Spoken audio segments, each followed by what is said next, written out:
Hello guys, good morning. How are you all? Hoping you all be good. This is Brijesh. Welcome to my channel BKS academy.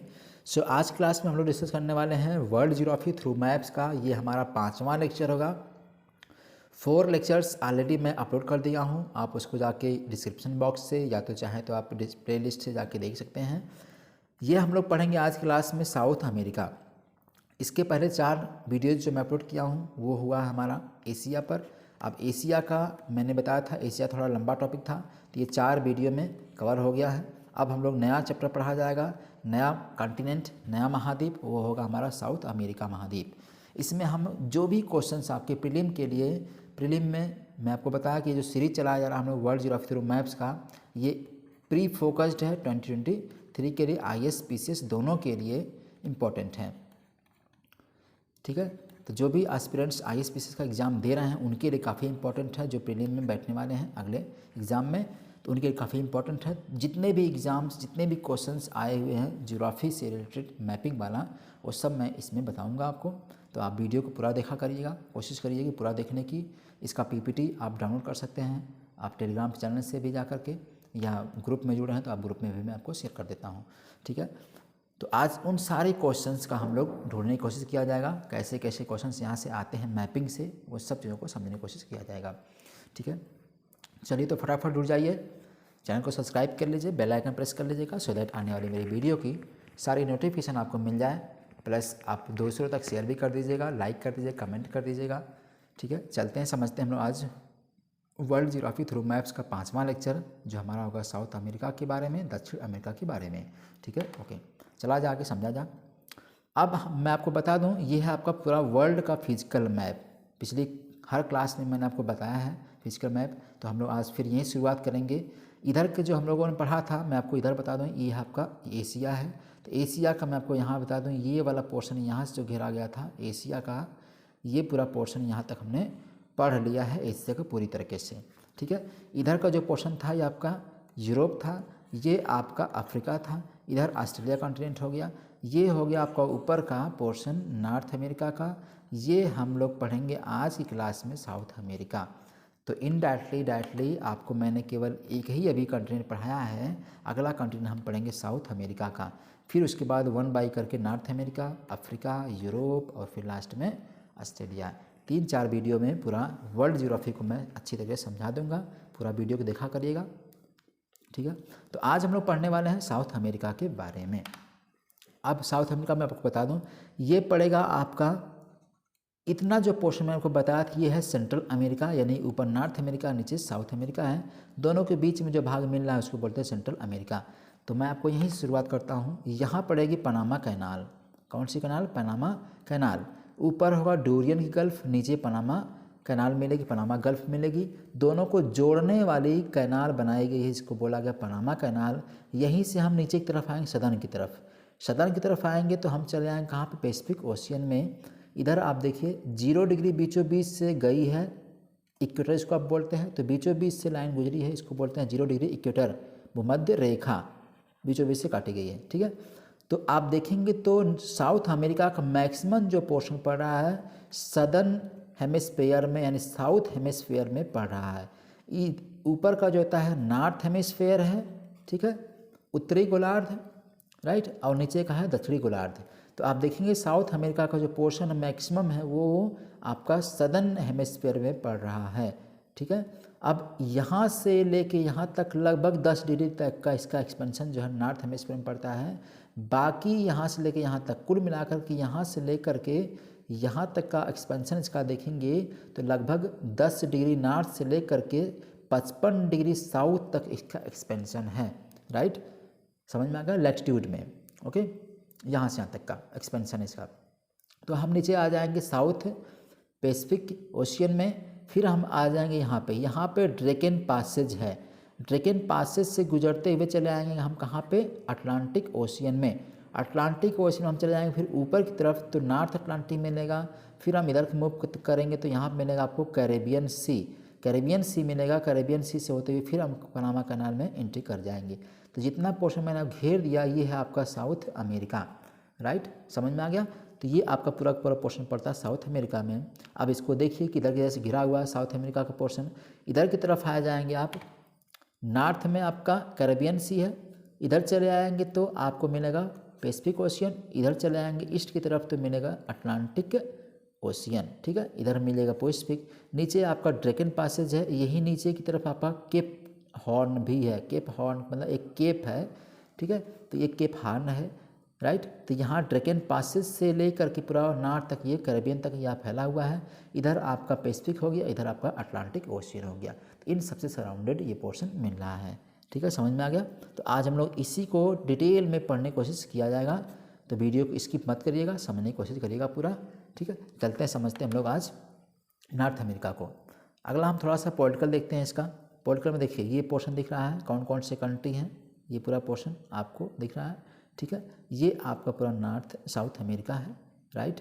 तो इसको हम लोग आज पढ़ने की कोशिश किया जाएगा। ये पॉलिटिकल आपका, पॉलिटिकल मैप फिजिकल मैप आप डिटेल में पूरा देखेंगे तो आपको समझ में आएगा। तो हमेशा जब कोई वीडियो देखा करिए तो मैप को रिक्वेस्ट आपसे है कि मैप को अपने एटलस जो आपने मैंने रिकमेंड किया था पहले क्लास में, आप उसको लेके बैठा करिए ताकि आपको पूरी अंडरस्टैंडिंग अच्छी तरीके से हो जाए। कोई भी कमेंट हो, कोई डाउट हो, कोई क्यूरी हो तो आप कमेंट बॉक्स में लिख दिया करिए, कमेंट कर दिया करिए, राइट, ओके।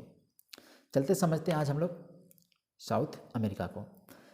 थोड़ा सा इसका इंट्रोडक्शन लेते हैं साउथ अमेरिका का। South America is the 4th largest continent in the world, चौथे नंबर का ये 4th लार्जेस्ट कॉन्टिनेंट है ये पूरे दुनिया में, ठीक है, चौथे नंबर का है। अब आपको मैं बताता हूँ, पहले कंट्री थोड़ा देख लेते हैं। ये जो पीला कलर दिख रहा है ये है आपका ब्राज़ील, सबसे बड़ा कंट्री जो हुआ ब्राज़ील का है। इधर चले आएंगे तो ये छोटे छोटे कंट्री ऊपर की तरफ मिल जाएंगे जो कैरेबियन सी में बॉर्डर बना रहे हैं, ठीक, राइट, तो ये देख लेंगे। फिर इधर चले आएंगे तो आपको पैसिफिक ओशियन मिल जाएगा, नीचे ड्रैकन पैसेज है, फॉकलैंड आइलैंड है, ये भी इंपॉर्टेंट है आपका, फॉकलैंड करंट चलती हैं, इससे कोल्ड करंट चलती हैं, ठीक है। इधर से पेरू करंट चलती है, कोल्ड करंट ये भी होती है, इसको हम्बोल्ट करंट भी कहते हैं, राइट, ये ठंडी होती है। ऊपर से आपकी इक्वेटोरियल करंट आती ही आती है, तो यहीं पे जाके पेरू के पास मिलती है, इसलिए बोलते हैं पेरू करंट इसको, राइट। तो यहाँ पे क्लाइमेट बनता है, फॉग वगैरह बनते हैं और ये फिशिंग के लिए काफ़ी बेनिफिशियल होता है, तो यहाँ फिशिंग बहुत अच्छा जोन हो जाता है। ऊपर से आपका इक्वेटर था तो इक्वेटोरियल करंट यहाँ पे आती है, गर्म करंट, यहाँ से फॉकलैंड करंट चलती है, ये भी कोल्ड करंट है। तो साउथ अमेरिका के ईस्टर्न की तरफ और वेस्टर्न की तरफ दोनों की तरफ हमारी जो करंट आती है नीचे से वो होती है कोल्ड करंट, राइट। इधर की हम्बोल्ट या पेरू करंट कहते हैं इसको, इधर की है आपकी फॉकलैंड आइलैंड है, इसीलिए इसका नाम है फॉकलैंड करंट, जो भी कोल्ड करंट होती है, ठीक है, इतना समझ में आ गया। तो कुल इसमें जो कंट्री है 13 कंट्री हैं, कितने कंट्री हैं, 13 कंट्री हैं, 13 कुल मिला के कंट्री हैं इसमें, ठीक है। अब इसका एक्सपेंशन हम देखते हैं कहाँ से कहाँ तक है। इधर की तरफ चले आएंगे पूरा का पूरा, तो यहाँ से लेके यहाँ तक पूरा नीचे तक, यानी ऊपर से लेकर कैरेबियन से लेकर के पूरा नीचे तक एक माउंटेन, सबसे लंबी दुनिया की माउंटेन सीरीज है, माउंटेन श्रेणी है, इसका नाम है Andes mountain, right. Andes mountain है जो ये भी फोल्डेड माउंटेन है। फोल्डेड माउंटेन किसे कहते हैं, मैंने आपको पहले क्लास में बताया था। फोल्डेड माउंटेन का मतलब हो गया दो प्लेटें हैं, दोनों प्लेटें एक दूसरे की तरफ कन्वर्ट हो रही हैं, ठीक है, तो इनके टकराने से जो माउंटेन बनता है उसको बोलते हैं फोल्डेड माउंटेन। तो ये भी आपका एंडीज माउंटेन भी एक तरह से फोल्डेड माउंटेन का ही प्रकार है। इधर पैसिफिक प्लेट होगी और इधर साउथ अमेरिकन प्लेट होगी, दोनों एक दूसरे की तरफ मूव कर रही हैं, इसलिए इनके टकराने से जो माउंटेन बनता है उसको बोलते हैं फोल्डेड माउंटेन। उसमें से एक फोल्डेड माउंटेन आपका एंडीज माउंटेन भी है, राइट, ओके, समझ में आ गया, ठीक है। ये भी आपका माउंटेन वही है, फोल्डेड माउंटेन ही है, और ये नवीनतम भी है, फोल्डेड न्यू है, अभी बन ही रहा है। जैसे आपका हम लोग पढ़े थे हिमालय वाले में, तो हिमालय भी फोल्डेड माउंटेन का प्रकार था, ठीक उसी तरह से भी फोल्डेड माउंटेन का ही काइंड है। क्लियर हो गया। तो यहाँ ड्रैकन पैसेज मिल गया, मैंने आपको बताया। अंटार्कटिका में इसके पास एकदम नीचे चले आएंगे तो आपको अंटार्कटिका भी मिलेगा, अंटार्कटिका कॉन्टिनेंट भी मिल जाएगा, ठीक है। वहाँ से इसको सेपरेट किया गया, अलग हुआ है। क्लियर हो गया। इसमें कुल मिलाकर के 13 कितने थे नेशन, 13 कंट्रीज़ हैं, 13 कंट्रीज इसमें याद रखना है। 4th नंबर का सबसे बड़ा कॉन्टिनेंट है ये, आपको बताया मैंने। इधर पेरू करंट चलेगी, इधर फॉकलैंड करंट चलेगी, दोनों करंट के यहाँ नीचे से आ रही हैं, इसलिए ये कोल्ड करंट है। 55 डिग्री से नीचे से आ रही है, इसका मतलब सीधे सीधे वहाँ पे टेम्परेचर क्या होगा, बहुत लो होगा, तो वहाँ पर जो ओशनिक करंट होगी वो कोल्ड होगी, ठीक है, ओके, इतना समझ में आ गया। आगे चला जाए। Equator passes through Ecuador, Colombia, Brazil और उसके अलावा सिटीज जैसे है मैकअप है और क्वाइलीज है, ये दोनों सिटी यहाँ बसते हैं। आपको देखना है कौन कौन से कहाँ से इक्वेटर आपका है, इक्वेटर ऐसे गुजर रही है, ठीक है। तो ये इक्वेटर 0 डिग्री है, पहले इक्वाडोर से, फिर कोलंबिया से और फिर लास्ट में ब्राज़ील से। इन 3 कंट्री से होकर गुजर रही है। क्वेश्चन पूछता है आपका किन किन कंट्री से गुजरती है, तो इक्वाडोर, कोलंबिया एंड ब्राज़ील, इन तीनों कंट्री से गुजर रही है। कौन सी लाइन? इक्वेटर। क्लियर हो गया? Okay. Next, Tropic of Cancer does not passes through this continent. Tropic of Cancer ऊपर पड़ जाएगा, ठीक है। यहाँ इक्वेटर पड़ेगा, इसके ऊपर ट्रॉपिक ऑफ कैंसर पड़ जाएगा ऊपर, तो ऊपर पड़ता है इसलिए इस कॉन्टिनेंट से ट्रॉपिक ऑफ कैंसर यानी कर्क रेखा नहीं गुजरती है, right. Okay. Tropic of Cancer passes through, Tropic of Cancer गुजर रहा है, ये देखिए ये है आपका ट्रॉपिक ऑफ कैंसर, तो यहाँ से गुजर रही है ट्रॉपिक ऑफ कैंसर। चिली से, अर्जेंटीना से, फिर उसके बाद आपको आगे मिलेगा पराग्वे मिल जाएगा, ठीक है। ये है पराग्वे, चिली, अर्जेंटीना, पराग्वे और फिर लास्ट में आपका मिल जाएगा ब्राज़ील से। चिली, अर्जेंटीना और पराग्वे से 4 कंट्री से गुजर रही है ट्रॉपिक ऑफ कैप्रिकॉर्न, यानी कि इसको आप बोलते हैं सदर्न में 23.5 डिग्री जो है, जिसको आप हिंदी में बोलते हैं मकर रेखा, गुजर रही है इन 4 कंट्री से, ठीक है। समझ में आ गया? तो ये वाले हिस्से से गुजर रही है ट्रॉपिक ऑफ कैप्रिकॉर्न। क्लियर हो गया? ओके। तो ट्रॉपिक ऑफ कैंसर नहीं गुजरती, कैप्रिकॉर्न गुजरती है और इक्वेटर गुजरती है, 2 लाइनें गुजरती हैं, कैंसर नहीं गुजरती, ठीक है। समझ में आ गया? अब इसके लैंड भाग को पढ़ते हैं, इसको अलग अलग पार्ट में बांटा गया है, तो सबसे पहले पढ़ते हैं इसके लैंड भाग को, यानी कि माउंटेन्स वगैरह को पढ़ने की कोशिश कर रहे हैं। तो साउथ अमेरिका का जो पूरा पोर्शन है, पूरे अर्थ पे जो लैंड भाग है उसका 12% अकेले साउथ अमेरिका है। कितना परसेंट? 12% अकेले लैंड पोर्शन में अकेले कवर करता है साउथ अमेरिका अर्थ का, ठीक है। ओके। इसका मैंने बताया, इसका मैक्सिमम पार्ट पड़ता है सदर्न हेमिस्फीयर में, ठीक है। क्लियर है? सदर्न हेमिस्फीयर में पार्ट पड़ता है। अब इसको कुछ डिवीजन में बांटा गया, जैसे वेस्टर्न माउंटेन, मैंने आपको बताया इसके पोर्शन पे इधर पड़ेगा आपका वेस्ट, इधर पड़ेगा ईस्ट, तो इधर वाले पोर्शन पे वेस्टर्न माउंटेन का बांट दिया गया, माउंटेन का, राइट। ये पूरा यहाँ तक इसको बोला गया एंडीज माउंटेन, इसको क्या बोला गया? एंडीज माउंटेन बोला गया वेस्टर्न भाग पे। फिर सेंट्रल प्लेन मिल जाएगा, पूरा हिस्सा ये सेंट्रल का प्लेन मिल जाएगा, ठीक है। और फिर उसके बाद कुछ कुछ जगहों पे हाईलैंड, जैसे इधर के हाईलैंड हो गए, इधर के हाईलैंड हो गए, ठीक है। ये हाईलैंड, उच्च भूमि इसको आप बोलते हैं, उच्च भूमि का है ये, हाईलैंड कहिए या तो उसको फिर आप प्लेटूज कहिए। तो मेजरली 3 पोर्शन में इसको डिवाइड किया गया है, वेस्टर्न माउंटेन और सेंट्रल प्लेन और फिर उसके बाद हाईलैंड या प्लेटूज। तो मेजरली 3 भाग में इसको डिवाइड किया गया है नॉर्थ साउथ अमेरिका को, राइट। समझ में आ गया? ओके। आगे चला जाए, ठीक है। अब हम पढ़ते हैं प्लेटूज या हाईलैंड। साउथ अमेरिका के प्लेटूज और हाईलैंड पढ़ने की कोशिश करते हैं। अब देखिए ये आपका फिजिकल मैप पूरा है, मैं आपको बता दूं, ये देखिए जो ब्राउन कलर में दिखता है, कभी भी आपके मैप में ब्राउन कलर का जो होगा वो माउंटेन का इंडिकेशन होता है, तो ब्राउन कलर जो होगा माउंटेन होगा।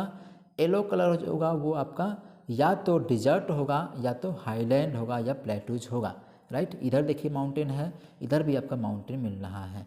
जो ग्रीन कलर होगा वो प्लेन का एरिया होता है। पूरे मैप में फिजिकल में आपको मैं बता दूं कि जो ब्राउन कलर का होता है वो माउंटेन होता है, जो येलो कलर का होता है वो डेजर्ट होता है या तो प्लेटू होता है, ठीक है। जो ग्रीन कलर का होता है वो या तो ग्रास लैंड होगा या तो प्लेन होगा। क्लियर हो गया? तो इतना आपको मैप में ज़रूरी जानना होता है, ठीक है। तो हम चलते हैं आज प्लेटूज पे, यानी प्लेटूज कह सकते हैं या इसको हाईलैंड कह सकते हैं। तो पहला है ग्याना का हाईलैंड। ग्याना का हाईलैंड मैं आपको बता दूं ऊपर की तरफ पड़ेगा, जो कंट्री ऊपर पड़ते हैं इधर की तरफ छोटे छोटे कंट्री हैं, तो यहाँ पे आपका गुआना पड़ेगा, तो गुआना हाईलैंड मिलता है, ठीक है। ये देखिए पड़ा है आपका गुआना हाईलैंड, इसको बोलते हैं गुआना हाईलैंड, यानी गुआना का उच्च भूमि या डेजर्ट कह सकते हैं, सॉरी इसको आप हाईलैंड कह सकते हैं या प्लेटूज कह सकते हैं। तो गुआना प्लेटू या गुआना हाईलैंड, ठीक है। ओके, ये कहाँ पड़ेगा? ये स्पेशली आपका वेनेजुएला में पड़ेगा, ठीक है, वेनेजुएला कंट्री में पड़ेगा गुआना हाईलैंड। ये सबसे इम्पॉर्टेंट मैंने बताया कि ये आपका एरिया पड़ रहा है किसका? इक्वेटर ऊपर से गुजरा हुआ है, तो ये ट्रॉपिकल एरिया पड़ेगा, इक्वेटर से ऊपर का पड़ेगा, तो ये ट्रॉपिकल रेन फॉरेस्ट यहाँ पे होते हैं, ट्रॉपिकल रेन फॉरेस्ट यहाँ पे पाए जाएंगे। World's highest fall Angel Fall on Caroni river, एक रिवर यहीं से बहती है, मैं आपको दिखाता हूँ यहाँ से, ये रिवर ऐसे बह के ऊपर जाके गिर जा रही है, ठीक है। तो यहीं पे इसी रिवर पे एक फॉल है, जिसका दुनिया का सबसे हाईएस्ट फॉल है एंजिल फॉल। एंजिल जलप्रपात इसको कहते हैं, झरना, ठीक है, जो कैरोनी रिवर पे बसा हुआ है, ठीक है, छोटी सी नदी इस पे बसा हुआ है। तो दुनिया का सबसे हाईएस्ट फॉल यही है, कौन सा? Angel fall, right. ये जो एरिया होगा आपका गुयाना का हाईलैंड, जो पूरा एरिया है, ये पूरा पोर्शन, ये गोल्ड में, डायमंड में और आयरन ओर में रिजर्व रखता है या इसमें रिच है। यहाँ पे क्या पाए जाएंगे? आयरन ओर पाए जाएंगे, कच्चे लोहे, ठीक है, डायमंड के क्षेत्र हैं, डायमंड का रिजर्व है और गोल्ड का रिजर्व इस एरिया में है। समझ में आ गया? तो इस क्षेत्र की हम लोग बात किए हैं अभी, इसके बारे में इंपॉर्टेंट होगा। रेनफॉल आपने देखा कि ट्रॉपिकल रेनफॉल होगी, ट्रॉपिकल रेनफॉल होगी, रेन फॉरेस्ट भी पाए जाएंगे यहाँ पे, ठीक है, इस हाईलैंड पे। और यहाँ पे जलप्रपात मिल गया आपका कैरोनी रिवर पे, और आप गोल्ड, डायमंड और आयरन ओर के रिजर्व भी इस एरिया में मिल गए। समझ में आ गया? ठीक है, ओके। नेक्स्ट हम पढ़ते हैं प्लेटू, दो है मैटो ग्रोसो या मैटो ग्रासो का प्लेटूस, ठीक है। ये भी वेनेजुएला में ही पड़ेगा। मैटो ग्रासो का प्लेटू जो वेनेजुएला में पड़ेगा, ठीक है, वेनेजुएला के नीचे ही पड़ेगा अलग तरह से, ठीक है। ये देखिए यहाँ पे ब्राज़ील में पड़ेगा इनडायरेक्टली। तो ये मैटो ग्रासो का प्लेटू यहाँ पड़ जाएगा, स्पेशली ब्राज़ील में, ठीक है, ब्राज़ील में पड़ेगा, ना कि वेनेजुएला में। तो ये ब्राज़ील में पड़ जाएगा स्पेशली, ठीक है, वेनेजुएला से लेकर के। अब एंशियंट इरोजनल प्लेटू कहा गया है। इरोजनल किसे कहते हैं? जो कोई नदियों के द्वारा ला करके सेडिमेंट्स इकट्ठा किए जाते हैं या प्लेटू बनाए गए होंगे, उनको बोला जाता है इरोजनल प्लेटू। तो ये एक इरोजनल प्लेटू कहा जाता है, इसको मैटो ग्रासो का, इस प्लेटू को मैटो ग्रासो को इरोजनल प्लेटू भी कहते हैं, ठीक है, ओके। अब ये जो एरिया सवाना घास का मैदान है पूरा, आप चले जाएंगे यहाँ से यहाँ तक पूरा एक एरिया घेरेंगे तो ये पूरा पड़ेगा सवाना ग्रासलैंड पड़ेगा।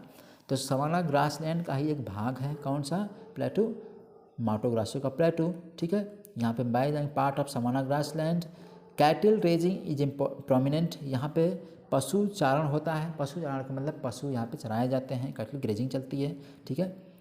गोल्ड एंड डायमंड रिजर्व, इस एरिए में भी गोल्ड और डायमंड का रिजर्व पाया जाता है। अभी आपने देखा गुयाना में भी था, तो यहाँ पे भी गोल्ड और डायमंड के रिजर्व हैं। इसका मतलब लगभग पूरे साउथ अमेरिका में कॉन्टिनेंट पे ही लगभग हर जगह पे क्या मिल रहे हैं? गोल्ड और डायमंड के रिजर्व्स मिल रहे हैं, ठीक है, समझ में आ गया। नेक्स्ट प्लेटू ऑफ बोर्बेरीमा का प्लेटू हम पढ़ते हैं, ये पड़ेगा ब्राज़ील में स्पेशली, और ये है आपका सेमी एरिड और डिसिडियस थार्नी श्रब्स इसमें मिलेंगे, यानी कि कटीले झाड़ियाँ मिलेंगी, और ये सेमी एरिड का जोन मिलेगा। समझ में आ गया? इसको सेमी एरिड का जोन भी कहते हैं, ठीक है, समझ में आ गया, ओके। आगे चला जाए, ठीक है। नेक्स्ट चलते हैं, अगला हमारा ब्राज़ीलियन हाईलैंड, ब्राज़ीलियन प्लेटू या ब्राज़ीलियन हाईलैंड, ये भी ब्राज़ील में पड़ेगा। और ये लावा प्लेटू, सबसे इम्पोर्टेंट चीज़ कि जो ब्राज़ीलियन प्लेटू है ये लावा से बना हुआ प्लेटू है। लावा किसे कहते हैं? जब मैग्मा, ठीक है, एस्थनोस्फीयर से, पृथ्वी के अंदर से मैग्मा जब पृथ्वी की सतह को तोड़ करके बाहर आता है, ठीक है, तो इससे ये बाहर आके फैलेगा दूर तक। जब फैलने के बाद वो क्षेत्र जो बन जाता है, लावा का क्षेत्र बन जाता है, तो इसी प्लेटू को हम बोलते हैं, ये कौन सा प्लेटू है? लावा प्लेटू। यानी कि मैग्मा नीचे से निकला, मैग्मा निकलने के बाद पृथ्वी के स्तर पे आता है, तो यहाँ पे जब फैल जाता है दूर तक, तो उससे क्या बन गया? प्लेटू बन गया। तो ये वाला प्लेटू आपका ब्राज़ीलियन प्लेटू, ये लावा से बना हुआ प्लेटू है, ठीक है। अब आपको मैं दिखा रहा हूँ कहाँ पे बना हुआ है। ये पोर्शन इस किनारे पे पड़ेगा, ईस्टर्न कोस्ट के ब्राज़ील की कोस्ट पे पड़ेगा ब्राज़ीलियन हाईलैंड या ब्राज़ीलियन प्लेटू। तो ये जो प्लेटू है ये किससे बना है? ये आपका लावा से बना हुआ है, ठीक है, समझ में आ गया, ओके। ये जो एरिया होता है आयरन के लिए और गोल्ड के लिए भी रिजर्व माना जाता है इस एरिया में। अभी आपने देखा गुयाना था इसी में, फिर मैटो ग्रासो था इसी में। तो ये सब एरिया क्या हो रहे हैं? गोल्ड और आयरन के लिए या डायमंड के लिए काफ़ी इंपॉर्टेंट रिजर्व माने जाते हैं, ठीक है, समझ में आ गया, ओके। नेक्स्ट हमारा प्लेटू है बोलिवियन प्लेटू। बोलिवियन प्लेटू आपको पड़ेगा, मैं आपको बता दूँ बोलिविया कहाँ पड़ेगा। बोलिविया आपका यहाँ पड़ेगा। तो बोलिवियन प्लेटू आपको दिख रहा है, देखिए यहाँ पे, ठीक है, ये दिख रहा है। तो बोलिवियन प्लेटू बोलिविया में पड़ेगा। ये इंपॉर्टेंट क्यों है? ये अपना बॉर्डर शेयर करता है किस किस कंट्री से? बोलिविया में तो है ही ऑलरेडी। इधर पड़ेगा आपका चिली में भी है, और ऊपर पड़ जाएगा यहाँ पे पेरू। तो ये पूरा मिला करके कहाँ है, इसका बोला गया बोलिवियन प्लेटू। तो 3 कंट्री में इसका एक्सपेंशन है, बोलिविया में, चिली में और पेरू में, राइट। समझ में आ गया। इसका एक्सपेंशन ज़्यादा, बहुत बड़ा एक्सपेंशन है, बहुत दूर तक फैला हुआ है। और ये कहा गया सेकेंड लार्जेस्ट है ये तिब्बत के बाद। तिब्बत के बाद ये सेकेंड लार्जेस्ट बड़ा प्लेटू माना जाता है। सबसे इम्पोर्टेंट पॉइंट, तो बोलिविया का जो प्लेटू है ये सेकेंड लार्जेस्ट माना जाता है तिब्बत के बाद, राइट। समझ में आ गया, ओके। सबसे इम्पोर्टेंट चीज़ यहीं पे एक लेक है, ये देखिए ये पोर्शन दिख रहा है, यहाँ पे एक लेक है, लेक टिटिकाका। लेक टिटिकाका जो बोलिविया में ही पड़ती है, लेक टिटिकाका काफ़ी इंपॉर्टेंट नेविगेशन के लिए है, ठीक है। यहाँ पे नेविगेशन होता है, नेविगेशन का मतलब शिप्स वगैरह यहाँ पे जाती हैं, ट्रेड वगैरह होता है इस लेक से होकर के। तो लेक टिटिकाका सबसे इंपॉर्टेंट चीज़ है, आपने पढ़ लिया। लेक टिटिकाका कहाँ पे है, बोलिविया वाले में पोर्शन में है, ठीक है।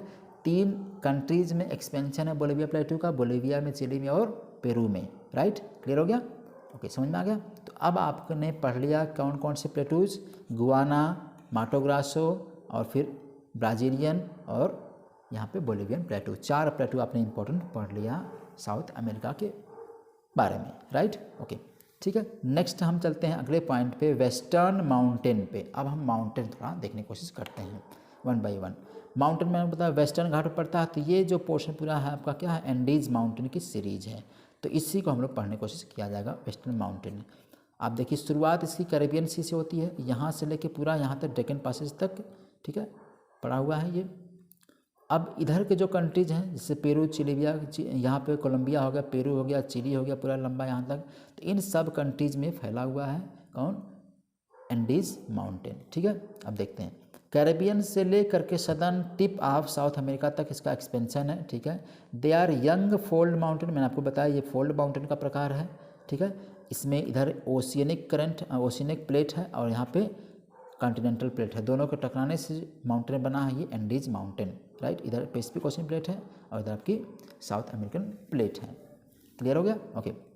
इसी पर माउंट अकांकागुआ सबसे हाईएस्ट पीक है, यहाँ पे पड़ेगी आपकी माउंट अकांकागुआ, ये है देखिए, ये आपकी पड़ेगी माउंट अकांकागुआ, मैं आपको दिखाता हूँ, ठीक है। माउंट अकांकागुआ देखिए यहाँ पड़ेगी, ये है आपकी माउंट अकांकागुआ। इस माउंटेन की सबसे हाईएस्ट पीक है, प्लस पूरे साउथ अमेरिका की सबसे ऊंची चोटी है। क्या नाम है इसका, माउंट अकांकागुआ, राइट। इसकी हाइट जो है 7021 मीटर इसकी ऊंचाई है, राइट। क्लियर हो गया, ओके। और कुछ माउंटेन देखते हैं, ऊपर की तरफ चलेंगे तो पहले पड़ेगा यहाँ पे माउंट या पीक कोटापेक्सी, ठीक है, पीक कोटापेक्सी पड़ेगा। फिर उसके बाद आएंगे नीचे की तरफ तो यहाँ पड़ जाएगा आपको, इसका नाम है माउंट चिम्बरांजो, ठीक है। चिम्बरांजो पहला ऊपर पड़ जाएगा, नॉर्थ से साउथ आएंगे तो ऊपर पड़ेगा कोटापेक्सी, नीचे चिम्बरांजो मिलेगा, फिर यहाँ आ जाएंगे हम अकांकागुआ माउंटेन मिल जाएगा। 1-2 माउंटेन यहाँ पे मिल जाते हैं लेकिन वो इम्पोर्टेंट नहीं है आपको, राइट, ओके। तो ये आपकी इसी एंडीज सीरीज के ऊंची कुछ चोटी थी, कुछ इसकी ऊंचाई पे बसे हुए कुछ पीक्स वगैरह थी। तो आपने देख लिया कौन कौन सी peak, mount Aconcagua, mount Cotopaxi and mount Chimborazo, ये आपकी इम्पोर्टेंट थी। अब 2 इम्पोर्टेंट जो यहाँ पे हैं ये दोनों वाल्केनिक चोटी हैं, वाल्केनिक पीक्स हैं दोनों। कौन सी, कोटापेक्सी सबसे हाईएस्ट एक्टिव वाल्कनो यहाँ पे होती है, इक्वाडोर के पास पड़ता है, ठीक है।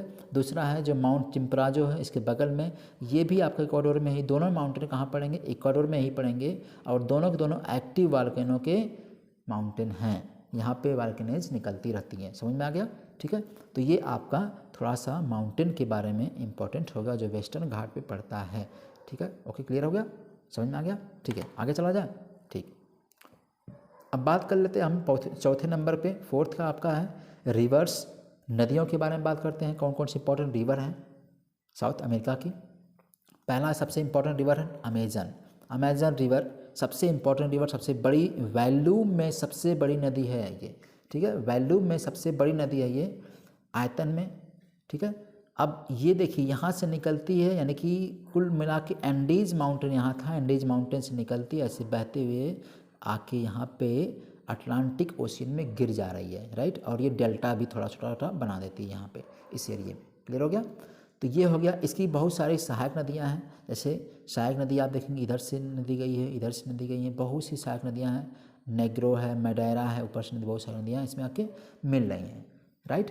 तो सबसे बड़ा वॉल्यूम में ये सबसे बड़ी नदी है, ये वेस्ट टू ईस्ट फ्लो करती है और फाइनली जा करके अटलांटिक ओशन में गिर जा रही है, ठीक है।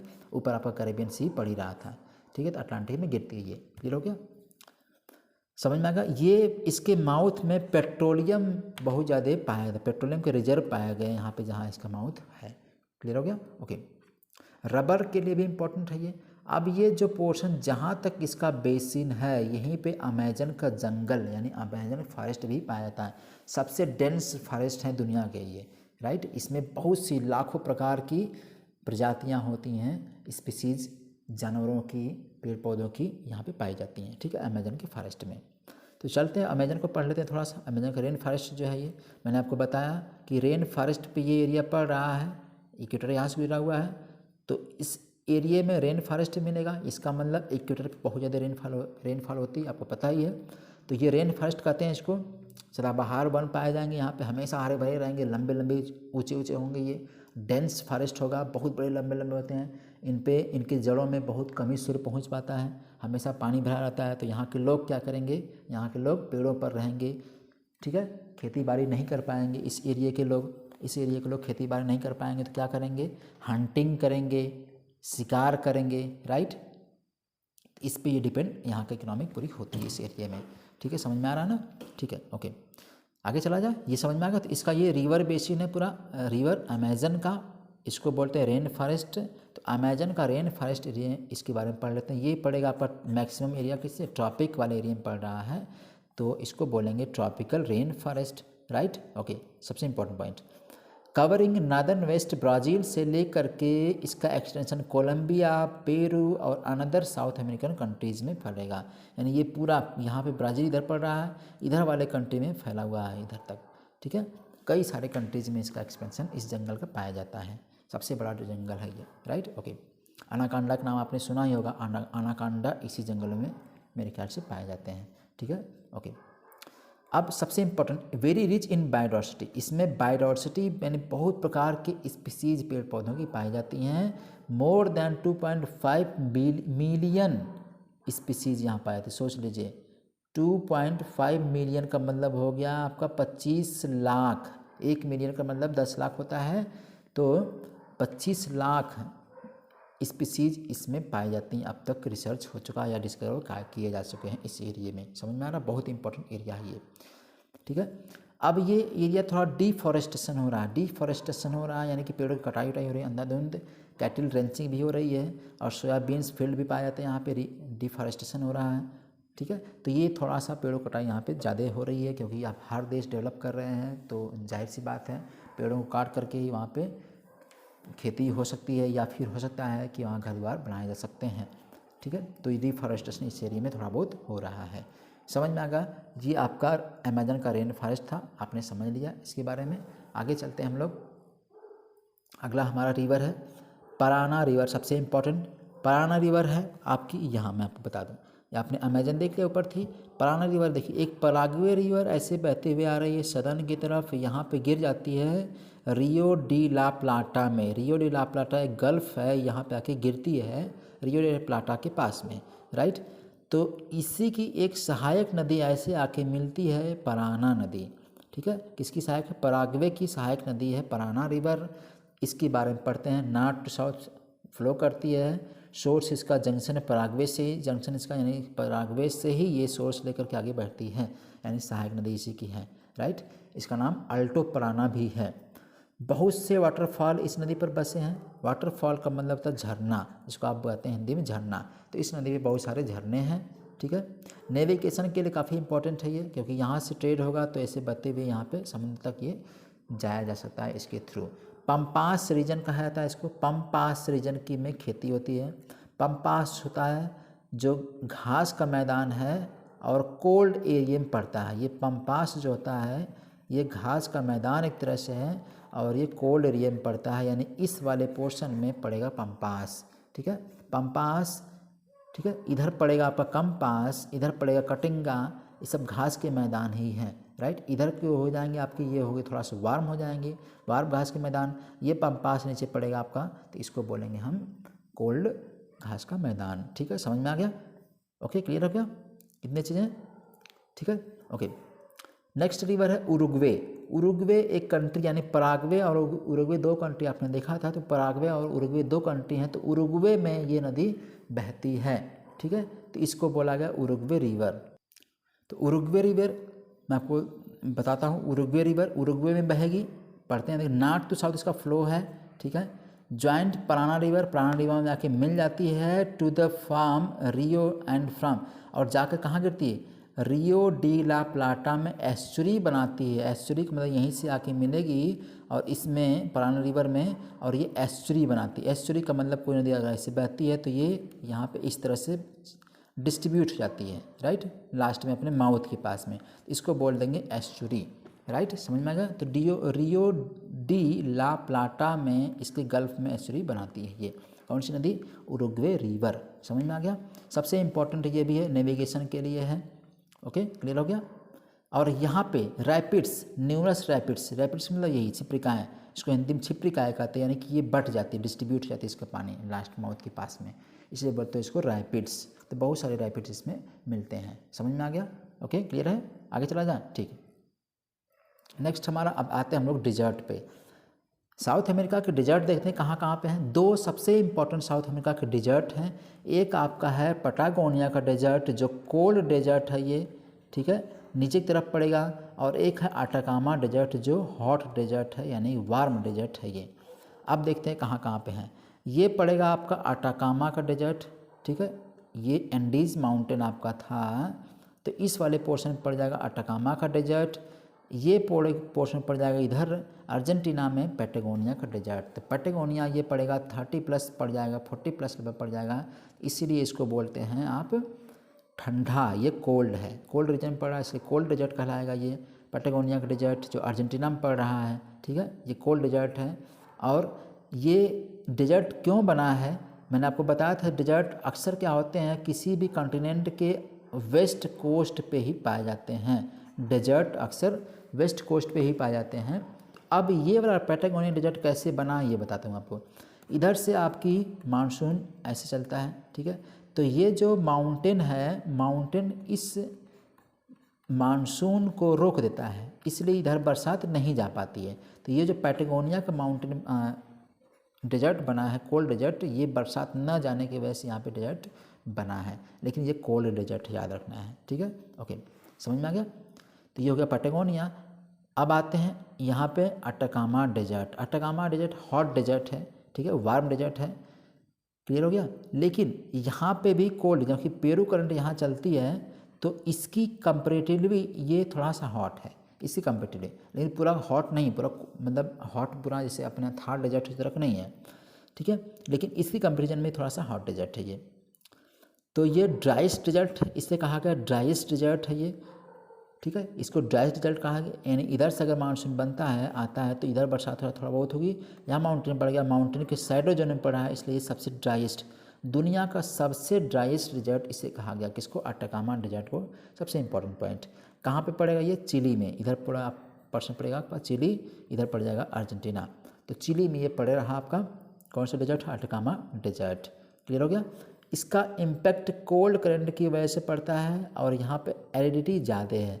हम्बोल्ट करंट वही है जो मैंने आपको बताया है, पेरू करंट। तो पेरू करंट नीचे से चल के इधर की तरफ आती है, इसलिए ये है क्या, ये यहाँ वाले जोन में रेनफॉल, नो रेनफॉल होती है, राइट, इसीलिए यहाँ पर कोल्ड करंट की, यानी हम्बोल्ट जो कोल्ड करंट या पेरू करंट है, उसकी वजह से ये इसके प्रभाव की वजह से ये डेजर्ट बना है, और ये ड्राइएस्ट डेजर्ट है दुनिया का सबसे, राइट, सूखा डेजर्ट है। समझ में आ गया? तो दो डेजर्ट आपने पढ़ लिया इसमें, क्लियर हो गया? ठीक है, आगे चला जाए, ओके, ठीक है, दो डेजर्ट आपने देख लिया, अटाकामा डेजर्ट और फिर यहाँ पैटागोनिया का डेजर्ट। दोनों लगभग कोल्ड ही हैं, कोल्ड ही रीजन में पढ़े हैं, यानी कि इधर टॉपिक में नहीं पढ़े हैं। ये वाला कह सकते हैं कि ये वाला पढ़ा है टॉपिक आप कैप्रिकॉन पे, तो ये थोड़ा सा क्या है, ड्राइस्ट तो है ही, हल्का सा हॉट भी हो जाता है, ठीक है, ये एकदम कोल्ड हो जाएगा। ठीक है, समझ में आ गया? ठीक है, आगे चला जा, ओके। नेक्स्ट हमारा अगला है क्लाइमेटिक रीजन या वेजिटेशन, सबसे इम्पोर्टेंट पॉइंट पूरे, ठीक, अमेरिका का। तो अब हम पढ़ते हैं क्लाइमेटिक, कौन सी क्लाइमेट होगी, क्या वेजिटेशन होगा, वो हम जानने की कोशिश करते हैं साउथ अमेरिका के बारे में। पहले सबसे देख लेते हैं। पहले ये आपका पूरा पूरा क्लाइमेटिक रीजन है। आपने ऊपर देखा अटलांटिक ओशियन हो गया, ठीक है, इधर भी अटलांटिक है, नॉर्थ अटलांटिक है, साउथ अटलांटिक है, इधर ड्रैगन पैसेज था, आपने देखा इधर पैसिफिक ओशियन है, ठीक है। ये जो ब्राउन कलर में दिख रहा है ये पूरा का पूरा क्या है, एंडीज माउंटेन है। लानोस ये ग्रास लैंड है, घास का मैदान है ये, ठीक है, लानोस ग्रास लैंड है। सेल्वास भी घास का ही मैदान है। ग्रांड चाको घास का मैदान है। पंपास जो कोल्ड घास का मैदान है, ठीक है। अमेजन बेसिन आपने देखा ही था पूरा एरिया ये वाला, ठीक है, ये अमेजन रिवर थी। इधर पैटागोनिया डेजर्ट आपने देख लिया। यहाँ पे आप अभी देखें अब अटाकामा डेजर्ट था, ठीक है, यहाँ पे आपने देखा कुछ माउंटेन सीरीज आपने देखा था। यहाँ कोटापैक्सी था, चिम्बराजो था, यहाँ पे अकांका गुआ था, ये स्टिपीक, समझ में आ गया। तो ये सब चीज़ आपने अभी देख लिया। ब्राज़ीलियन हाईलैंड देखिए, ये वो एरिया हो गया, ठीक है। ओके, कंपास, ये पंपास है ठंडा, और इधर पड़ेगा कंपास घास का मैदान, ठीक है। तो ये हम लोग देखते हैं अब इस वेजिटेशन में या क्लाइमेट का इम्पैक्ट क्या क्या पड़ता है साउथ अमेरिका पर, ठीक है। ओके, समझ में आ गया। अब पढ़ने की कोशिश करते हैं थोड़ा थोड़ा। आपने देखा कि south America greater part of South America lies in tropical zone. मैंने आपको बताया कि ये ट्रॉपिकल जोन में, कौन से ट्रॉपिकल, इस वाले ट्रॉपिकल जोन में, यहाँ जो ट्रॉपिक ऑफ कैप्रिकॉर्न गुजर रही थी इसमें मैक्सिमम एरिया पड़ रहा है पूरा, ठीक है, ट्रॉपिकल जोन में। ओके, इक्वेटोरियल रीजन पड़ेगा cover with the dense tropical forest locally known as selvas, very important. इधर का जो पोर्शन पड़ रहा था ये सेल्वास के नाम से जाना जाता है, जो घास का मैदान कह सकते हैं, ठीक है। डेंस ट्रॉपिकल फॉरेस्ट मिलता है इसमें, जैसे अमेजन का फॉरेस्ट था। तो ये जो पोर्शन मिल रहा था ऊपर इक्वेटर गुजरी यहाँ से थी ना, तो इस वाले एरिया में इक्वेटोरियल क्लाइमेट मिलेगा, इक्वेटोरियल क्लाइमेट, यहाँ पे घास का मैदान मिलेगा, या सेल्वास मिलेगा, ट्रॉपिकल रेन फॉरेस्ट मिलेंगे, ठीक है, समझ में आ गया इस वाले एरिया में। दूसरा, one on the either side of the Amazon forest, forest के दोनों साइड पे, इधर भी सेल्वास मिल जाएगा, इधर भी सेल्वास मिल जाएगा। हालांकि यहाँ पे लानोस इसी के नाम से भी है, ठीक है। अब इधर सवाना टाइप की ग्रास भी मिलती है, यानी कि इस नदी के दोनों साइड, नॉर्थ में भी और इधर साइड भी, दोनों तरह की क्लाइमेट कौन सी मिलेगी, सवाना टाइप की क्लाइमेट मिलेगी। सवाना टाइप में क्लाइमेट मतलब ग्रास लैंड टाइप की होती है, ठीक, बड़ी बड़ी घासें होती हैं सवाना टाइप क्लाइमेट में, ठीक है, फॉरेस्ट वगैरह होते हैं, समझ में आ गया। जैसे आप देखिए कुछ कुछ इंपॉर्टेंट टाइप्स हैं सवाना टाइप्स में, जैसे ग्रांड चाको, लानोस, पंपास, कटिंगा और कंपास, ये सब क्या है आपके सवाना टाइप के ग्रास लैंड या सवाना टाइप की क्लाइमेट है, ठीक है, याद रखना है। किसको किसको, ग्रांड चाको आपने देखा, ग्रांड चाको कहाँ है, ठीक है, मैं आपको दिखाऊँ, देखिए इस सब का नाम दिखा था। ग्रैंड चाको कहाँ है, देखिए ग्रैंड चाको आपका ये मिडिल में पड़ जाएगा, ठीक है। इसके बाद लानोस आपको मैंने दिखाया यहाँ पड़ जाएगा ऊपर वाले क्षेत्र में। फिर पंपास पड़ जाएगा आपका यहाँ घास के मैदान, इसके ठीक नीचे ग्रैंड चाको के। फिर कटिंगा इस साइड में पड़ता है, यहाँ पे है, ठीक है, यहाँ लिखा नहीं है। कंपास यहीं इसके नीचे पड़ जाएगा। तो ये सब क्या है आपके, ये सब सवाना टाइप की क्लाइमेट हैं यहाँ पे, इस एरिया में जो है सवाना टाइप की क्लाइमेट है, ठीक है, समझ में आ रहा है ना। ओके, अब इस तरह के जो क्लाइमेट थोड़ा डिटेल पढ़ लेते हैं इन सब के क्लाइमेट के बारे में। पहला है लानोस को पढ़ते हैं, ये कहाँ पे पड़ेगा, देखिए लानोस जो है ट्रॉपिकल ग्रास लैंड है, ये समझ में आएगा, ट्रॉपिकल ग्रास लैंड कहते हैं इसको, ऊपर पड़ रहा है, ये देखिए इक्वेटर रेंज गुजरी हुई है, ट्रॉपिकल ग्रास लैंड है विद स्वैम्प्स। स्वैम्प का मतलब कह सकते हैं हम कि दलदल भूमि कह सकते हैं। इस एरिया में घास भी है और स्वैम्प भी है, दलदल भूमि भी है यहाँ पे, राइट। ये फ्लैट होते हैं, मतलब पूरा एक तरह से प्लेन नुमा पूरा एरिया में रहेंगे, ठीक है। Spread across Colombia and Venezuela, इधर पड़ेगा कोलंबिया, इधर पड़ेगा वेनेजुला। तो इन दोनों कंट्रीज़ में लानोस का घास का मैदान जो वो फैला हुआ है, ठीक है, ओके, समझ में आ गया। दूसरा, अब कटिंगा की बात करते हैं, कटिंगा आपका यहाँ है, तो कटिंगा की बात करते हैं। कटिंगा इज डिसिडियस थार्नी स्रब, कटिंगा में डिसिडियस थार्नी स्रब्स हैं, यानी कटीली झाड़ियाँ हैं कटिंगा वाले एरिया में, क्योंकि ये वाला एरिया आपका प्लेटू पड़ा था, हाईलैंड पड़ा ब्राज़ील का, इस वाले कटिंगे में, कटिंगा वाले में स्रब्स मिलते हैं, झाड़ियाँ मिलती हैं, कटीली झाड़ियाँ मिलती हैं, ठीक है। क्योंकि यहाँ पे पानी की बहुत कमी, स्कार्सिटी है, इसकी वजह से इस वाले जोन में क्या होता है, कटिंगा जो है थार्नी स्रब पाए जाते हैं कटिंगा वाले ग्रासलैंड में, ठीक है, समझ में आ गया। ये ब्राज़ील में पाया जा रहा था। Okay, next, compose is tropical grassland of Brazil. Compose जो है इसके नीचे वाला थोड़ा सा, जो कंपोज है ये ट्रॉपिकल ग्रासलैंड है, यहीं से टॉपिक गुजर रही है तो इसको बोलेगा ट्रॉपिकल ग्रासलैंड, ठीक है, घास का मैदान है, तो ये हल्का सा गर्म क्षेत्र पड़ेगा, ब्राज़ील में ही ये एरिया पड़ रहा है। नेक्स्ट, ग्रांड चाको नीचे की तरफ पड़ेगा। Gran Chaco is a hot semi arid forest region in the south of continent. तो साउथ में चले आएंगे हम, तो ये पड़ेगा साउथ अमेरिका के ग्रान चाको। ये क्या है? Semi arid, hot semi arid forest यहाँ पे पाए जाते हैं, क्योंकि ट्रॉपिक ऑफ कैंसर गुजर रहा है, तो ये हॉट सेमी एरिड फॉरेस्ट का रीजन कहलाता है। ठीक है, याद रखना है इसको है। ठीक है, ओके। नेक्स्ट आते हैं पंपास पे। पंपास एक टेम्परेट है, क्योंकि अब ये ठंडे वाले रीजन में पड़ गया, 30 से प्लस पड़ रहा है, इसलिए इसको बोलते हैं टेम्परेट ग्रासलैंड है ये। ठीक है, ये ठंडा ग्रासलैंड हो गया। इधर सब देखिए टेम्परेट थे, कोई इधर ट्रॉपिकल था, कोई इक्वेटोरियल था, कोई था हॉट सेमी एरिड था। ठीक है, ये हो गया आपका टेम्परेट। तो टेम्परेट में पंपास आपका ग्रासलैंड हो गया। ये किस में फैला हुआ है? इधर पड़ेगा पूरा का पूरा अर्जेंटीना, इधर पड़ेगा पतला सा यहाँ चिली, इधर से यहाँ तक पूरा। ठीक है, चिली, और फिर ऊपर पड़ जाएगा उरुग्वे।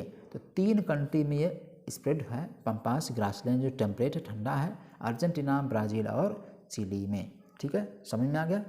आगे चला जा। ओके, ठीक है, नेक्स्ट चला जा। अगला हम लोग पढ़ते हैं आपका रिसोर्स एंड यूटिलाइजेशन। अगला हमारा टॉपिक है रिसोर्स और यूटिलाइजेशन, उनका उपयोग, रिसोर्स संसाधन और उनका उपयोग। सबसे पहले एग्रीकल्चर को पढ़ते हैं कि एग्रीकल्चर कैसी कैसी होती है यहाँ पे। पहले आपको बता दूं मैं, आपका इस क्लाइमेट की जो रीजन है इसको देख लेते हैं पहले एक बार, फिर उसके बाद आपको आइडिया बन जाएगा। अब देखिए रेन फॉरेस्ट, ये जो एरिया दिख रहा है हरा भरा पूरा, ये है क्या? अमेजन का नदी थी, तो अमेजन रेन फॉरेस्ट हो गया ये वाला एरिया। ठीक है, अमेजन का रेन फॉरेस्ट एरिया हो गया। ये जो हल्का सा पीला कलर में ये भी है, तो ये हो गया ग्रास लैंड। इधर भी आपने देखा अभी कंपास, ठीक है, कटिंगा कंपास था ही, राइट, तो ये हो गया आपका ग्रास लैंड। ये भी आपका लानोस ग्रास लैंड हो गया। ठीक है, ये पूरा आपका हरा भरा फॉरेस्ट हो गया। ओके, सेमी एरिड वाला जो था आपका, ये यहाँ ड्राई था एरिया, ये सेमी एरिड एरिया हो गया। अब डेजर्ट आपने देखा था, इस वाले पोर्शन पे डेजर्ट मिल रहा था, फिर आपका यहाँ पे ठंडा वाला डेजर्ट मिल जा रहा था। ठीक है, ये कोल्ड डेजर्ट यहाँ से आपका पड़ा, कोल्ड डेजर्ट है। ये आपका जो आपका पड़ रहा था कौन सा डेजर्ट? अटकामा डेजर्ट। तो ये आपका हॉट डेजर्ट है, और यहाँ पे कोल्ड डेजर्ट ये हो गया। ठीक है, ओके, समझ में आ गया। अब एक चीज़ टेम्परेट जोन आपको मैंने दिया, यहाँ पंपास था, तो पंपास भी आपका घास लैंड था। ये पंपास जो टेम्परेट जोन है, यानी कि ठंडा घास का मैदान है। ठीक है, ओके, क्लियर हो गया। तो ये आपके एरिए हैं पूरे क्लाइमेटिक रीजन, इस तरह से डिवीजन इसका हुआ है मेजर। अब पढ़ते हैं एग्रीकल्चर का। तो इक्वेटोरियल क्रॉप यहाँ पे उगाई जाती है, जैसे कोकोआ क्रॉप होती है यहाँ पे ब्राज़ील में, ग्रोन इन अमेजन के बेसिन में और बाहिया के रीजन में इसको उगाया जाता है। इसका नाम है कोकोआ। ठीक है, कोकोआ फसल है, इस तरह से इसका उगाया जाता है कहाँ पर? ब्राज़ील के एरिए में। ठीक है, इस वाले एरिए में। ठीक है, समझ में आ गया। ओके, अब हम पढ़ते हैं एवोकाडो, ओरिजिन इसका बेसिन में है, अमेजन बेसिन में है। पाइन एप्पल उगाया जाता है कहाँ पे? साउथ ब्राज़ील वाले हिस्से में पाइन एप्पल उगाया जाता है।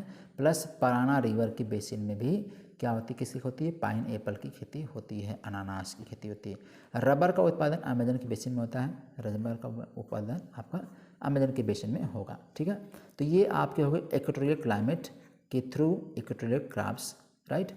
अब हम आते हैं ट्रॉपिकल क्रॉप्स की बात करते हैं, यानी यहाँ से जो आपका टॉपिक मिला उसकी बात करते हैं, ट्रॉपिकल फसलों की। जैसे शुगर केन, गन्ने की खेती होती है कहाँ पे?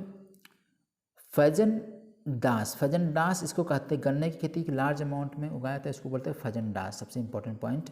ठीक है, ब्राज़ील में सबसे अधिक खेती होती है किससे? गन्ने की। आपको याद होगा ब्राज़ील में गन्ने की सबसे अधिक खेती होती है, इस वाले पोर्शन मैक्सिमम, राइट। ओके, फिर साओ पालो शुगर बाउल कहा जाता है वर्ल्ड का। साओ पालो एक एरिया है, इसको शुगर बाउल यानी चीनी का कटोरा या गन्ने का कटोरा भी कहते हैं। पंपास रीजन में पाया जाता है ये। पंपास रीजन आपको इधर दिखाया था मैंने। ठीक है, ओके। वेट गेहूँ खेती होगी ठंडे प्रदेश में, तो इधर ही होगी गन्ने की खेती, गेहूँ खेती। ठीक है, कैटल रियरिंग भी होता है, चौपाए भी पाले जाते हैं यहाँ पे। पराना और पराग्वे रीजन में, इधर पराना पराग्वे आपको यहीं मिल रहा था ना, तो इसी वाले रीजन में गन्ने की गेहूँ खेती होगी, राइट। प्लस कैटल चराए जाएंगे, कैटल को पाला जाएगा, पशुपालन होगा। ठीक है, यहाँ पे चीज़ें होती हैं, समझ में आ गया। ओके, तो ये आपका रिसोर्स और यूटिलाइजेशन हो गया। आगे चलते हैं, समझते हैं। इतना ठीक है, समझ में आ गया ना। ओके, नेक्स्ट चलते हैं। अब हम लाइव स्टॉक यानी पशु का पालन यानी पशुपालन विभाग समझते हैं, राइट। पशुपालन समझते हैं। कमर्शियल लाइव स्टॉक रेंचिंग, जैसे huge estate, most of the live stock rearing is pampas. In pampas सबसे इंपॉर्टेंट कि पंपास जो क्षेत्र इधर पड़ रहा है, ये लाइव स्टॉक में सबसे ज़्यादा है पूरे साउथ अमेरिका में, बस ध्यान रखना है। अर्जेंटीना और उरुग्वे, अर्जेंटीना और उरुग्वे पोर्शन पड़ेगा, यानी उरुग्वे ऊपर है आपका, अर्जेंटीना आपका नीचे है, ठीक है। उरुग्वे और अर्जेंटीना दोनों को मिलाकर के यहाँ सबसे अधिक लाइव स्टॉक्स पाले जाते हैं, इसका मतलब पशु पालन होता है। क्लियर हो गया। लानोस का जो एरिया है, घास का मैदान, इधर का था आपका पोर्शन, तो इस वाले पोर्शन में ये ओवर ग्रेजिंग हो चुकी है। ओवर ग्रेजिंग का मतलब बहुत ज़्यादा पशुचारण ज़्यादा होता है, तो ओवर ग्रेजिंग होती है यहाँ पे, ठीक है। ओके, समझ में आ गया। अब हम पढ़ते हैं मिनरल्स और इंडस्ट्री। यहाँ कौन कौन सी मिनरल्स और इंडस्ट्री फेमस है इस वाले एरिया में। तो पहला पेट्रोलियम में फेमस कौन है, वेनेजुएला, सबसे इंपॉर्टेंट वेनेजुएला आपका यहाँ पड़ेगा, तो ये है वेनेजुएला। तो वेनेजुएला सबसे इंपॉर्टेंट पेट्रोलियम में, अभी हाल ही कुछ महीनों पहले ही आपने देखा तो वहाँ के पेट्रोलियम के पदार्थ, पेट्रोलियम के दाम बहुत ज़्यादा बढ़ रहे थे, इसलिए कहो बहुत ज़्यादा तोड़ फोड़ हुई थी, ठीक है। तो पेट्रोलियम सबसे अधिक पाया जाता है कहाँ पे, वेनेजुएला में, ठीक है। ओके, क्लियर हो गया। ये है largest producer and member of OPEC. Oil petroleum country जो हैं, जो प्रोड्यूसिंग कंट्री है ऑयल पेट्रोलियम प्रोड्यूसर कंट्री में से भी एक कंट्री है ये, कौन, वेनेजुएला, राइट। इसके साथ साथ और भी कंट्री हैं, जैसे अर्जेंटीना है, इक्वाडोर है एंड ब्राज़ील है। इन सब में भी थोड़ा बहुत पेट्रोलियम प्रोडक्शन होता है। किसमें किसमें, अर्जेंटीना आपका इधर अर्जेंटीना है, इक्वाडोर आपका इधर हो गया, और ये पूरा ब्राज़ील।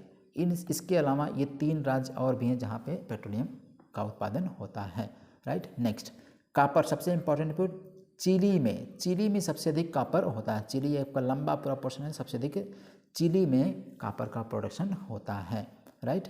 सबसे बेस्ट या सबसे लार्जेस्ट प्रोड्यूसर है ये वर्ल्ड में, दुनिया में। इसके अलावा अर्जेंटीना में, वेनेजुएला में और ब्राज़ील में, इन सब कंट्रीज़ में भी आपके कॉपर का प्रोडक्शन होता है, राइट। समझ में आ गया। तो पेट्रोलियम और कॉपर आपने देख लिया, कहाँ कहाँ सबसे अधिक पेट्रोलियम है, वेनेजुएला में, कॉपर सबसे अधिक चिली में है। ओके, क्लियर हो गया, ठीक है। अब इंडस्ट्री सेंटर्स देखते हैं। इंडस्ट्री सेंटर्स कहाँ कहाँ पे हैं, जहाँ जहाँ पे ये मिनरल्स वगैरह होंगी वहाँ वहाँ उसकी इंडस्ट्री ऑलमोस्ट होगी ही। तो साओ पालो जो है ऑटोमोबाइल और एविएशन इंडस्ट्री है। साओ पालो जो है वो ऑटोमोबाइल और एविएशन इंडस्ट्री यहाँ पे है। रियो डी जेनेरियो स्पेलिंग थोड़ा मिस्टेक हो गया है। रियो डी जेनेरियो जो फाइनेंशियल सेंटर ऑफ ब्राज़ील माना जाता है, मेटलर्जी एंड इंजीनियरिंग के लिए भी फेमस है ये रियो डी जेनेरियो। यहाँ समिट भी हुई थी रियो डी जेनेरियो के पास में, ठीक है। तो आपको याद रखना है रियो डी जेनेरियो, इस पोर्शन पे इधर पड़ेगा, ठीक है। ओके, नेक्स्ट सेंटियागो जो है industrial and financial centre of Chile. Industrial और फाइनेंशियल सेंटर किसके लिए, चिली के लिए, ये चिली पोर्शन है इसके लिए है, ठीक है। Buenos Aires very important, Argentina का ब्यूनस आयरस बहुत समिट होती है यहाँ पे, तो आपको याद रखना ये वाला नाम ब्यूनस आयरस। तो major port of South America है, ये फूड प्रोसेसिंग के लिए बहुत ही फेमस है। ऑयल रिफाइनिंग यहाँ होती है और हैवी इंडस्ट्री भी होते हैं। इन तीनों चीज़ों में बहुत ही फेमस है आपका ब्यूनस आयरस। किसका पार्ट है ये, अर्जेंटीना का पार्ट है इधर का, ठीक है। यहाँ पे ब्यूनस आयरस मिलेगा, क्लियर है, समझ में आ गया। ओके, ठीक। नेक्स्ट है Caracas financial centre of Venezuela का। कराकास जो है वेनेजुएला इधर है, ठीक है। तो वेनेजुएला कराकास जो सेंटर है एक फाइनेंशियल सेंटर है, और केमिकल इंडस्ट्री भी यहाँ पे केमिकल इंडस्ट्री भी यहाँ पे है, पाई जाती हैं, ठीक है।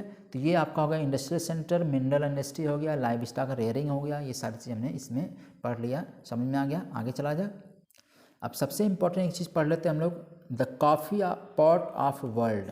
दुनिया का कॉफ़ी पॉट किसे कहा जाता है, ब्राज़ील को। ये आपने पढ़ा है वनडे लाइनर में, कि वनडे एग्जाम में आता है अक्सर। ब्राज़ील है वर्ल्ड का कॉफ़ी पॉट कहा जाता है, कॉफ़ी का कटोरा कह सकते हैं, राइट। तो क्यों भैया है ये कॉफ़ी पॉट क्यों कहा गया है, हम देखते हैं। अब इसको देखते हैं हम, ये पूरा पोर्शन पड़ा आपका ब्राज़ील का पूरा पोर्शन, ठीक है।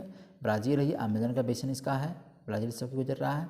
ब्राज़ील का हाईलैंड है इधर, ब्राज़ीलिया इसकी कैपिटल हो गई, ठीक है। अब ये हो गया आपका, ये पोर्शन हो गया पूरा। इधर का देखेंगे हम लोग तो ये थोड़ा थोड़ा ड्रायर एरिया मिलता है, ठीक है। अमेजन हो गया, ये हाईलैंड हो गया, ये थोड़ा ड्रायर एरिया हो गया। तो अब कॉफ़ी के लिए क्लाइमेट कैसी चाहिए होगी, ये सबसे इम्पोर्टेंट, सबसे पहला क्वेश्चन कि कॉफ़ी के लिए कैसी क्लाइमेट चाहिए, क्या ठंडी चाहिए या हॉट चाहिए या नॉर्मल चाहिए, ठीक है, सेमी एरिड चाहिए। तो सबसे इम्पोर्टेंट चीज़ होता है कॉफ़ी के लिए जो क्लाइमेट चाहिए होती है वो होनी चाहिए ट्रॉपिकल क्लाइमेट यहाँ पे होनी चाहिए। किसकी प्रोडक्शन के लिए? कॉफ़ी के लिए। कॉफ़ी का प्रोडक्शन बहुत ज़्यादा ठंडी एरिया में नहीं हो पाता है, टेम्परेट जोन में नहीं हो पाएगा, तो ट्रॉपिकल एरिया में इसका प्रोडक्शन होता है। अब पड़ता है ब्राज़ील, आपका मैक्सिमम ब्राज़ील का एरिया ट्रॉपिकल में ही पड़ता है, ठीक है। ओके, अब पढ़ते हैं थोड़ा सा इसके बारे में। तो लैंड एंड क्लाइमेट देखते हैं। ग्रेटर पार्ट ऑफ कंट्री, इस कंट्री का जो ग्रेटर पार्ट है वो प्लेटूज में बसा हुआ है, ठीक है। आपने देखा प्लेटूज में ये पूरा एरिया है, ठीक है। यहाँ आपने देखा था कौन सा प्लेटू था, एक ठो जो वॉल्केनिक प्लेटू था, मतलब ये उससे बना हुआ था, आपका लावा से बना हुआ था, राइट, वो भी था। Northern part of country is extensive low land, ऊपर लो लैंड पड़ जाएगा नॉर्दर्न पार्ट वाले पे, ठीक है। Prepared by the Amazon and it's tributary, ये किससे बना हुआ है पूरा पोर्शन? अमेजन और उसकी सहायक नदियों से ये एरिया बना हुआ है, नॉर्दर्न वाला पोर्शन जो हो गया, ठीक है, यानी ये लो लैंड पड़ जाएगा, बिल्कुल सही है। Okay, major portion of Brazilian plateau has savanna climate, यहाँ पे आप देखेंगे कि इधर वाले पोर्शन में मैक्सिमम क्या सामाना टाइप की क्लाइमेट मिल रही है, ठीक है, सबसे अधिक। अब कॉफ़ी को समझते हैं। कॉफ़ी जो होती है मोस्ट इम्पोर्टेंट क्रॉप है पूरे ब्राज़ील के लिए, और ये ब्राज़ील में लाई कहाँ से गई है? पुर्तगाल से। पुर्तगीज़ों ने ब्राज़ील में जब ट्रेड करने के मकसद से ब्राज़ील पहुँचे थे तो उन्होंने वहाँ पे कॉफ़ी का प्रोडक्शन यानी कॉफ़ी वहाँ पे ले गए। इसी वजह से कॉफ़ी का उन्होंने वहाँ पर प्रोडक्शन करना शुरू किया और धीरे धीरे करते करते कॉफ़ी के रूप में दुनिया में सबसे नंबर 1 कंट्री बन गया आपका ब्राज़ील, ठीक है। तो पुर्तगीज़ वहाँ पे ले गए थे। दुनिया का सबसे बड़ा लार्जेस्ट प्रोड्यूसर है ब्राज़ील, ठीक है। Grown on the slopes of high plateaus, यानी जो प्लेटूज होंगे प्लेटूज के स्लोप्स वाले एरिया में इसको उगाया जाता है। किसको? कॉफ़ी को। जैसे चाय और कॉफ़ी, हमारे इंडिया में चाय का प्रोडक्शन कहाँ पे होता है? मैक्सिमम चाय का प्रोडक्शन आप हाई लैटिट्यूड पे देखेंगे, लेकिन कॉफ़ी का प्रोडक्शन आपने देखा अभी हाल ही में जो कर्नाटका वाला एरिया है, तो कर्नाटका में जीआई टैग भी इसको दिया गया है कॉफ़ी को, अलग अलग कॉफ़ी को। तो कर्नाटका वाले एरिया में ज़्यादा प्रोडक्शन कॉफ़ी का होता है। आसाम में चले जाए तो वहाँ पे टी ज़्यादा होती है, तो हाई लैटिट्यूड पे आपका टी होता है, लेकिन लो लैटिट्यूड पे ट्रॉपिकल वाले जोन में आपका कॉफ़ी प्रोडक्शन ज़्यादा होता है। तो इस वाले एरिया में नहीं, ब्राज़ील का जो हाईलैंड एरिया पड़ेगा उसके निचले पोर्शन पे इसकी खेती ज़्यादा होती है। किसकी? कॉफ़ी की। समझ में आ गया? ओके, अब इसको लार्ज कॉफ़ी प्लांटेशन को जाना जाता है फेजन डास के नाम से। जो लार्ज अगर प्रोडक्शन होता है कॉफ़ी का प्लांटेशन तो उस एरिया को जानते हैं हम फेजन डास के नाम से, फेजन डास कहते हैं उसको, ठीक है। एनिमल रेयरिंग यहाँ पे होती है, ग्रास लैंड पाए जाते हैं, पॉस्चर्स वगैरह मिलेंगे, ठीक है। 1/8 ऑफ द एरिया जो है कवर करते हैं यही सब पॉस्चर और ग्रास लैंड पूरे ब्राज़ील के, ठीक है। एनिमल रेयरिंग यहाँ पे होती है, इंपॉर्टेंट चीज़ है, वेरी इंपॉर्टेंट है, ठीक है। अब इसमें शिप्स होते हैं, गोट पाले जाते हैं, शिप पाले जाते हैं, कैटिल, पिग एक्सेट्रा, ये सब पशु यहाँ पे पाले जाते हैं। किसमें? ब्राज़ील में स्पेशली, राइट।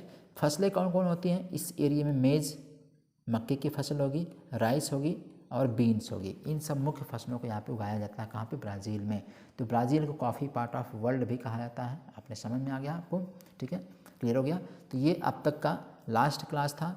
अब ये हो गया पूरा साउथ अमेरिका कवर। अब हम लास्ट में थोड़ा सा देख लेते हैं क्या क्या इसमें इंपॉर्टेंट चीज़ें हैं, ठीक है, कहाँ कहाँ से हमने देखा उसको देख लेते हैं, ठीक है। अब तक क्लास में सब देख लिया, हमने देखा था यहाँ शुरुआत हमने किया था, वर्ल्ड मैप ने आपको बताया था, ये वाला हमने देखा था पूरा एरिया साउथ अमेरिका का, ये क्लियर हो गया। आपने इसको जाके मैप में क्या देखना है, इधर वाले जो भी ये ओशियंस वगैरह उनको देख लेना है, ठीक है। कैरेबियन सी ऊपर पड़ जाएगा, इसको देख लेना है। जब डिटेल में थोड़ा सा और मैप देखेंगे तो और भी बहुत सारी चीज़ें क्लियर होंगी, ठीक है। ये आपको क्लियर हो गया। आगे हमने देखा था पोलिटिकल मैप, फिर हमने देखा था इंट्रोडक्शन इसके बारे में, फिजिकल मैप देखा था, हाईलैंड वगैरह, ठीक है, वेस्टर्न माउंटेन्स वगैरह देखा था। इसमें कोई डाउट होगा तो पूछिएगा, ठीक है। रिवर्स वगैरह आपने देख लिया, ठीक है। फिर उसके बाद डेजर्ट आपने देखा था, 2 डेजर्ट था इसमें, मैंने आपको बताया अटाकामा और पैटागोनिया डेजर्ट, ये भी देख लिया आपने। फिर उसके बाद आपने क्लाइमेटिक रीजन या वेजिटेशन देख लिया था, ये भी इंपॉर्टेंट रीजन पड़ता है, सबसे इंपॉर्टेंट। यानी मैंने आपको यहाँ पे 2 करंट बताई थी, एक करंट थी पेरू या हम्बोल्ट करंट, एक फाकलैंड है, ये आइलैंड फाकलैंड का है, फाकलैंड करंट। यहाँ पे एक चीज़ आपको याद रखना है, यहाँ पे एक स्टेट है, याद रखना है, ठीक है। यहाँ कैनाल थी, पनामा कैनाल, ठीक है। यहाँ ड्यूरियन गल्फ थी, यहाँ पनामा गल्फ थी, तो दोनों को जोड़ रही थी पनामा कैनाल, राइट। इधर आपका ऊपर पड़ जाएगा क्या? कैरेबियन सी, ठीक है। कैरेबियन कंट्रीज़ भी यहाँ पे मिलते हैं। अटलांटिक ओशन हो गया, north Atlantic, south Atlantic, Pacific हो गया, साउथ पैसिफिक हो गया, इधर नॉर्थ पैसिफिक हो गया। अब यहाँ पे एक स्टेट थी, जलसंधि थी, आपको याद रखना है, इस जलसंधि का नाम है मैगलन स्टेट, मैगलन जलसंधि। क्या नाम है इसका? मैगलन जलसंधि है। तो आपको याद रखना मैगलन डेंसिटी। ये जो एरिया पड़ा है ये आइलैंड है ये, ठीक है। किसका आइलैंड है? ये आपका अर्जेंटीना का ही एक आइलैंड है। इसको और अर्जेंटीना वाले पार्ट को अलग करता है ये मैगलन स्टेट, ठीक है। तो ये सबसे बड़ा आइलैंड यहाँ पे है, इसका नाम मैं आपको बता रहा हूँ क्या है,